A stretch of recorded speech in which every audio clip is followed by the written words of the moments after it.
भाई किसको नहीं पता है कि गायघाट बाढ़ ग्रस्त इलाका है। बाढ़ से पहले आखिर शासन प्रशासन और स्थानीय प्रतिनिधि मिलकर तैयारी क्यों नहीं करते हैं? ऐसा नहीं है, मेरे स्टेटमेंट्स को आप पहले भी उठाकर देखिए। मैंने सभी से इस चीज़ को लिए पहले भी अपील किया था कि भाई बाढ़ का समय आ गया है, एहतियात बरत कर चलिए। लेकिन ये लोग सब अपने अपने घर में सोया रहता है। 1 साल का कार्यकाल बढ़ने की संभावना है, उस चीज़ के जश्न से इन लोग को फुर्सत मिलेगा तभी ना।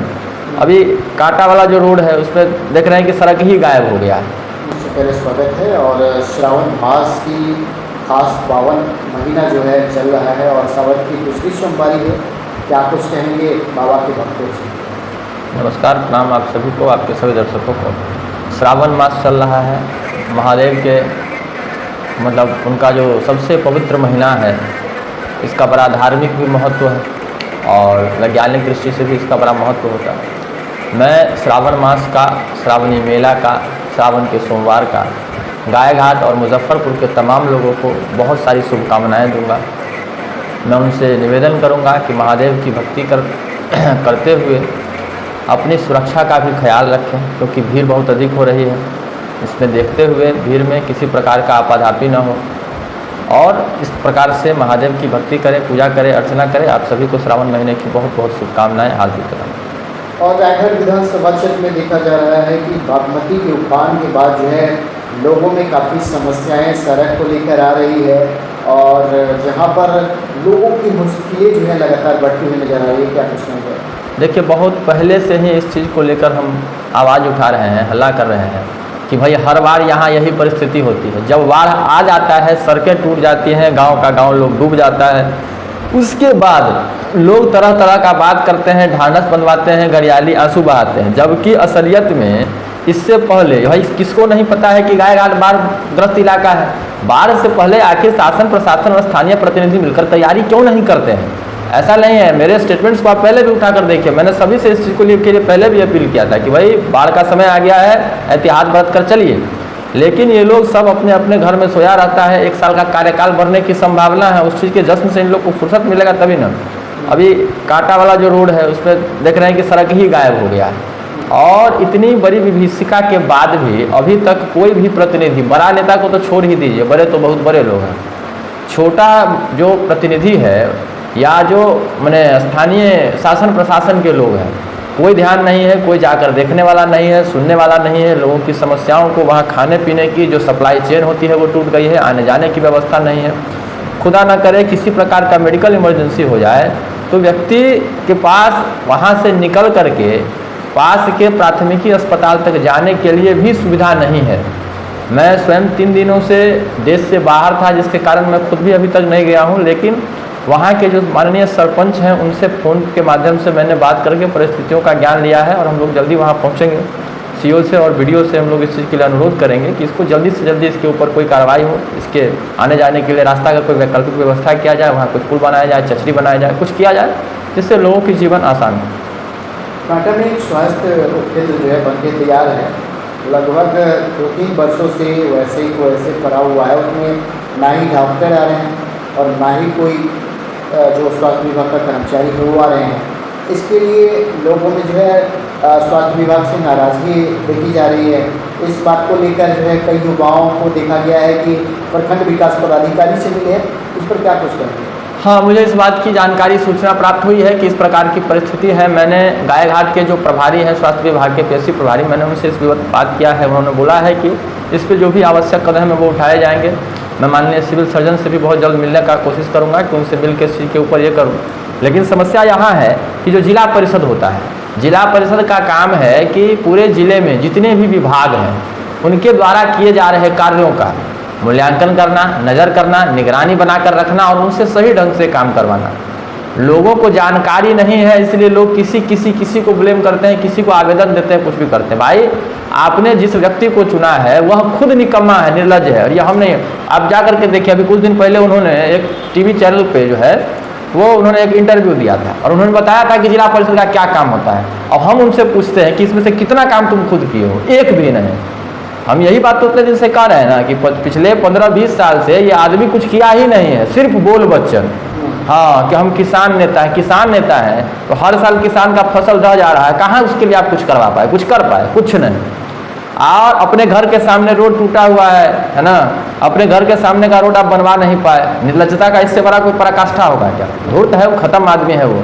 और निश्चित रूप से ये प्रतिनिधियों की सबसे बड़ी गलती है कि भाई आप जा करके अगर मान लीजिए अस्पताल बना तो फोटो खिंचाने तो आप पहुँचे थे ना, फीता कटवाए, फोटो तो खिंचवा लीजिए, पोस्ट कर दिए कि बड़ा विकास का गंगा बह गया, अब तो यहाँ मैंने कांटा में एम्स बन गया। और डॉक्टर नहीं बैठा तो उसके लिए जवाबदेही कौन तय करेगा? फोटो आप खिंचवाए तो जवाबदेही भी आप ही करना होगा। और वो लोग खैर कुछ करेंगे नहीं, हमको पता है। ये विधायक है वो इस सब बातों के संज्ञान नहीं लेती हैं क्या? वो तो जब परिवार बता रहे हैं अपने विधानसभा को, तो परिवार में क्या दुख सुख है उनको नहीं पता है क्या? देखिए, माननीय विधायिका को इस बात की जानकारी है नहीं है, इस बात की मुझे सूचना नहीं है, और वह क्या करेंगी इस पर मुझे इसकी भी जानकारी नहीं है ना।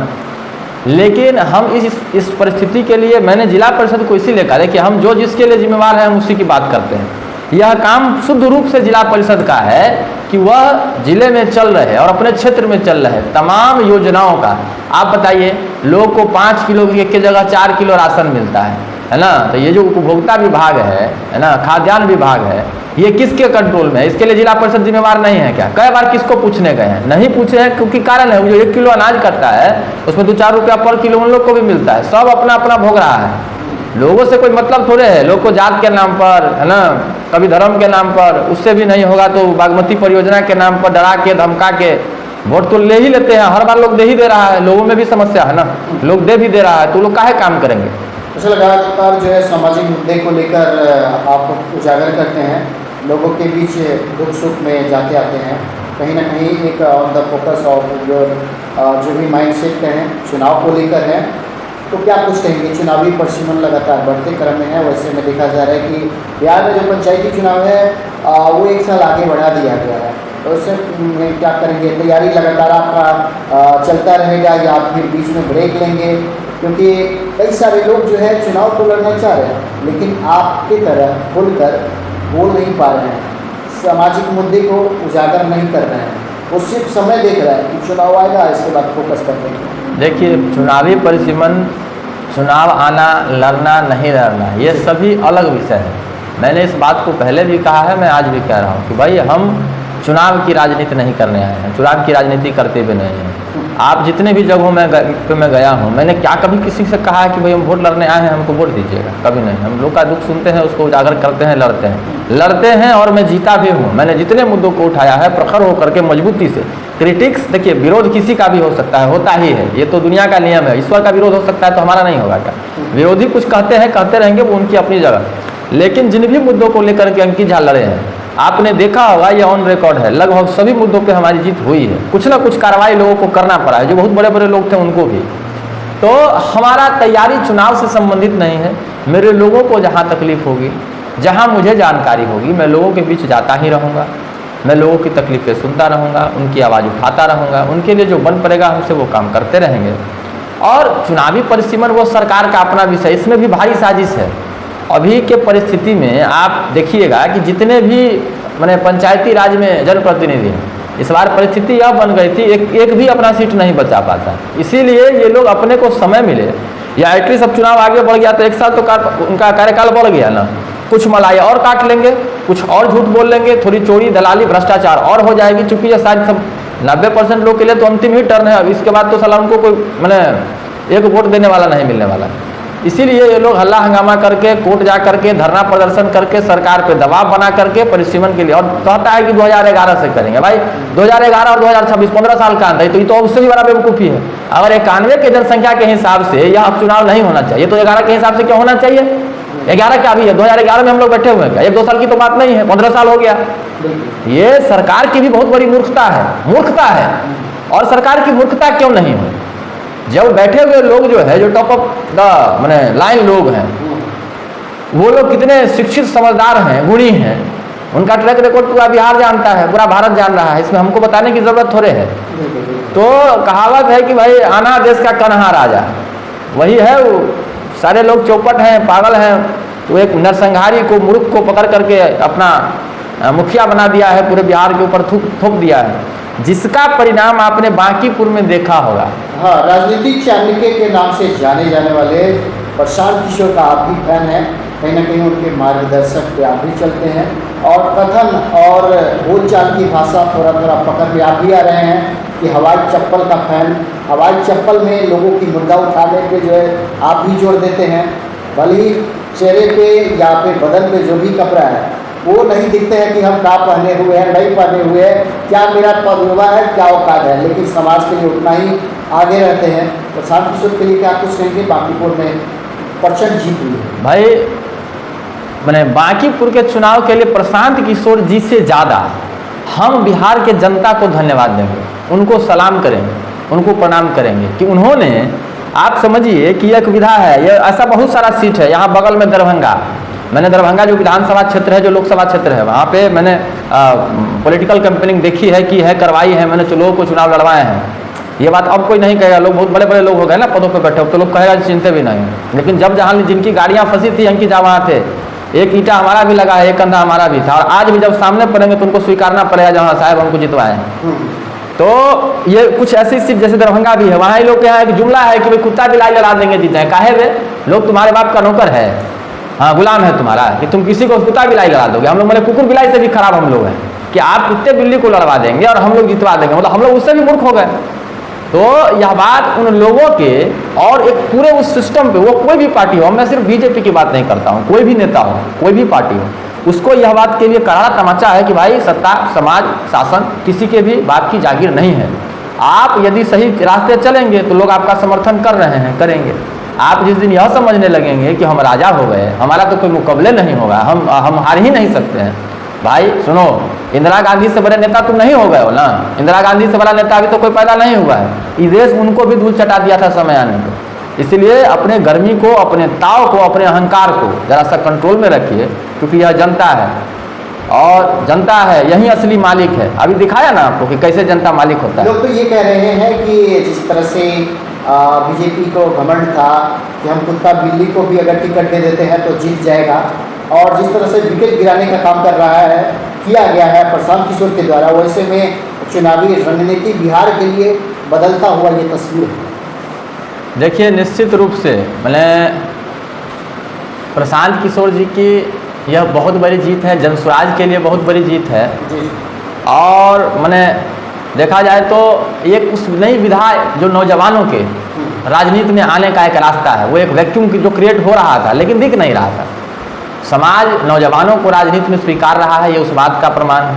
ये इस बात का प्रमाण है कि बिहार के लोगों ने माननीय मुख्यमंत्री श्री सम्राट चौधरी के नेतृत्व को नकार दिया है और बिहार को एक बढ़िया, शिक्षित, समझदार, अच्छे छवि वाला एक व्यक्ति जिसके पास विजन हो कि क्या करना है, हरियर गमछा, पीला गमछा खोज के गोली मरवाने वाला नहीं, गोली मार करके शासन नहीं चलता है। और भाई सुनो, यह हम देखे हैं पूरे देश में कंपटीशन हो गया, सब योगी जी बनना चाहता है। भाई योगी जी ऐसे किसी भी भरत तिवारी को गोली नहीं मरवा दी, अपराधी वहाँ मरा है और सिस्टम के थ्रू मरा है, वो भी भाजपा के ही नेता है ना, वो भी भाजपा का नेता, लेकिन हम तारीफ कर रहे हैं ना। जो भी काम हुआ है अंडर द प्रोसेस हुआ है और केवल अपराधियों का इनकाउंटर हुआ है। एक निर्दोष आदमी का जो समाज की लड़ाई लड़ रहा था उसको गोली नहीं मारा गया, गमछा देख के गोली नहीं मरवाए हैं, टोपी देख के गोली नहीं मरवाए हैं। तो योगी आदित्यनाथ बनना सबके लिए, योगी आदित्यनाथ एक ही है और सब नहीं बन जाएगा। इसीलिए अनर्गल बयानबाजी करके अपने आप को फेमस करने के लिए, लाइमलाइट में आने के लिए मूर्खतापूर्ण व्यवहार जो ये लोग कर रहे हैं, इसको बंद करना चाहिए। शासन पे आप अपना ध्यान दीजिए कि कैसे लोगों का भला कर सकते हैं, कैसे सामान्य जनमानस का जीवन सरल कर सकते हैं, उनको नौकरी रोजगार, है ना, भ्रष्टाचार चोरी से उनको बचाएंगे, उनको नौकरी रोजगार देंगे, उनको शिक्षा स्वास्थ्य का सुविधा कैसे पहुंचाएंगे, कैसे आधा से ज़्यादा बूढ़ा पुरानिया लोग का वृद्धा पेंशन से नाम काट दिया गया है, जिनके लिए जीने का सहारा ही वही था, उसको कैसे वापस से बहाल करेंगे, कैसे विधवाओं को पेंशन मिलेगा, कैसे दिव्यांग जनों को मैंने जो उनकी हक है, उनका जो सुविधा है वो देंगे। इस पर फोकस कीजिए, टोपी गमछा मत ताकिए। आपने संविधान का शपथ लिया है, पार्टी की नहीं, राजधर्म का पालन कीजिए। हुजूर, राजधर्म का पालन कीजिए। धन्यवाद।